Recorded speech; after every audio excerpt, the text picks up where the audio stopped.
మార్కెట్‌లో ఒక ప్రోడక్ట్ చూసిన నేను ఇందాక అమెజాన్‌లోనే ఉంది. అది స్క్రీన్ మీద వస్తుంటది. Protein for women, protein for her అంట. ఇవి మీరేం తప్పు చేస్తారా అంటే ఇట్లాంటి ట్రాప్స్‌కి ఈజీగా పడిపోతారు. అరే జస్ట్ నా అమ్మాయిల కోసమే ప్రోటీన్ ఏమో కదా అని చెప్పేసి కొనేస్తారు దాన్ని. అదేమో డబుల్ రేట్ ఉంటది మార్కెట్‌లో. ఇప్పుడు ఒక మేల్ డైజెస్టివ్ ట్రాక్, ఒక ఫీమేల్ డైజెస్టివ్ ట్రాక్ 2 సేమ్ ఉంటాయి. నువ్వు తినే ఫుడ్‌ని ఈడెలా అయితే మాలిక్యులర్ బ్రేక్ డౌన్ అవుతుందో మీకు కూడా అలాగే మాలిక్యులర్ బ్రేక్ డౌన్ అవుతుంది. ఇప్పుడు ప్రోటీన్ అనేది ఎట్లా తయారవుతుంది అంటే మిల్క్‌ని సర్టెన్ టెంపరేచర్ దగ్గర ఫిల్టరేషన్ చేస్తే అది పౌడర్ కింద కన్వర్ట్ అయ్యి దాంట్లో ఫ్లేవర్స్ యాడ్ చేసి దానికి ఒక ఫ్లేవర్ నేమ్ ఇచ్చి దాంతోని ప్రోటీన్ తయారవుతుంది. అది మేల్ కన్నా సేమ్ అవుతుంది, ఫీమేల్ కన్నా సేమ్ అవుతుంది.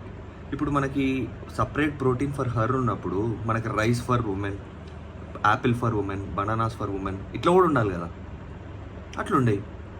సో కరెక్ట్గా ఆలోచించి తీసుకోండి, అనవసరంగా పైసలు కాలబెట్టుకోకండి.